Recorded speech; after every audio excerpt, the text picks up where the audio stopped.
ಕಾಂಗ್ರೆಸ್ ಹೈಕಮಾಂಡ್ಗೆ ಮುಸ್ಲಿಂ ಮುಖಂಡರು ಪತ್ರ ಬರೆದಿದ್ದಾರೆ. ರಾಹುಲ್ ಗಾಂಧಿ, ಮಲ್ಲಿಕಾರ್ಜುನ ಖರ್ಗೆ, ವೇಣುಗೋಪಾಲ್, ಸುರ್ಜೇವಾಲಾ, ಸಿಎಂ ಸಿದ್ದರಾಮಯ್ಯ ಮತ್ತು ಡಿಸಿಎಂ ಡಿಕೆ ಶಿವಕುಮಾರ್ ಅವರಿಗೂ ಕೂಡ ಈ ಪತ್ರವನ್ನು ಕಳಿಸಿದ್ದಾರೆ. ಎಐಸಿಸಿ ಅಲ್ಪಸಂಖ್ಯಾತ ಘಟಕದ ಅಧ್ಯಕ್ಷ ಇಮ್ರಾನ್ ಅವರಿಗೂ ಕೂಡ ಪತ್ರ ಬರೆದಿದ್ದಾರೆ. ನಾವು ಪ್ರತಿನಿಧಿ ಪ್ರಸನ್ನ ಮತ್ತಷ್ಟು ಡೀಟೇಲ್ಸ್ ನೀಡ್ತಾರೆ. ಪ್ರಸನ್ನ, ಈಗ ಕಾಂಗ್ರೆಸ್ನ ಮುಸ್ಲಿಂ ಮುಖಂಡರು ಇನ್ನೊಂದು ಹೆಜ್ಜೆ ಮುಂದೆ ಹೋಗಿ ಈಗ ಲೆಟರ್ ಬರೆಯೋದಕ್ಕೆ ಹೋಗ್ತಾ ಇದ್ದಾರೆ. ಈಗ ಲೆಟರಲ್ಲಿ ಏನು ಬರೆದಿದ್ದಾರೆ, ಯಾರ್ಯಾರಿಗೆ ಅಡ್ರೆಸ್ ಮಾಡಿದ್ದಾರೆ, ಪ್ರಮುಖವಾಗಿ ಏನು ಬೇಡಿಕೆಗಳನ್ನು ಇಟ್ಟಿದ್ದಾರೆ, ಏನು ಹೇಳ್ತಾರೆ ಪತ್ರದಲ್ಲಿ? ಪ್ರಸನ್ನ. ರೆಹಮಾನ್, ಇದೀಗ ದಾವಣಗೆರೆ ದಕ್ಷಿಣ ವಿಧಾನಸಭಾ ಕ್ಷೇತ್ರದ ರಾಜಕೀಯ ಬೆಳವಣಿಗೆಗಳ ಹಿನ್ನೆಲೆಯಲ್ಲಿ ಇದೀಗ ಮುಸ್ಲಿಂ ಮುಖಂಡರುಗಳು, ಶಿಕ್ಷಣ ಸಂಘಟನೆಗಳ ಮುಖಂಡರುಗಳು ಮತ್ತು ಬೇರೆ ಬೇರೆ ಉಲೇಮಾಗಳು ಇದೀಗ ಒಕ್ಕೂಟಾಗಿ ಜಂಟಿ ಪತ್ರವನ್ನ ಬರೆದಿದ್ದಾರೆ. ಇದು ಎಐಸಿಸಿ ಅಧ್ಯಕ್ಷ ಮಲ್ಲಿಕಾರ್ಜುನ್ ಖರ್ಗೆ, ರಾಹುಲ್ ಗಾಂಧಿ, ಮುಖ್ಯಮಂತ್ರಿ ಸಿದ್ದರಾಮಯ್ಯ, ಡಿಕೆ ಶಿವಕುಮಾರ್, ಸುರ್ಜೇವಾಲಾ, ಕೆಸಿ ವೇಣುಗೋಪಾಲ್ ಸೇರಿದಂತೆ ಸೋನಿಯಾ ಗಾಂಧಿ ಅವರಿಗೂ ಕೂಡ ಈ ಪತ್ರವನ್ನ ರವಾನೆ ಮಾಡಲಾಗಿದೆ.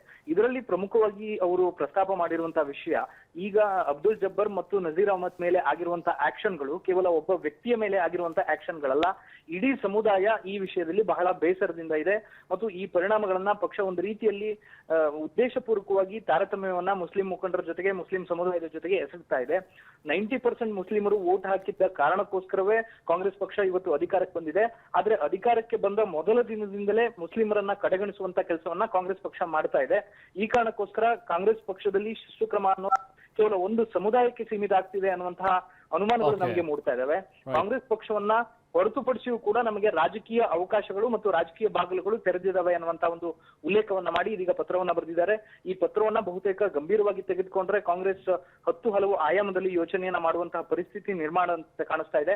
ಯಾಕೆಂದ್ರೆ ದಾವಣಗೆರೆ ದಕ್ಷಿಣ ವಿಧಾನಸಭಾ ಕ್ಷೇತ್ರದ ಚುನಾವಣೆಯ ಬಳಿಕದ ಘಟನೆಗಳೇನಿದಾವೆ ಇದು ಕಾಂಗ್ರೆಸ್ನ ಮುಸ್ಲಿಂ ನಾಯಕರನ್ನೇ ಇಬ್ಬಾಗ ಮಾಡಿದೆ.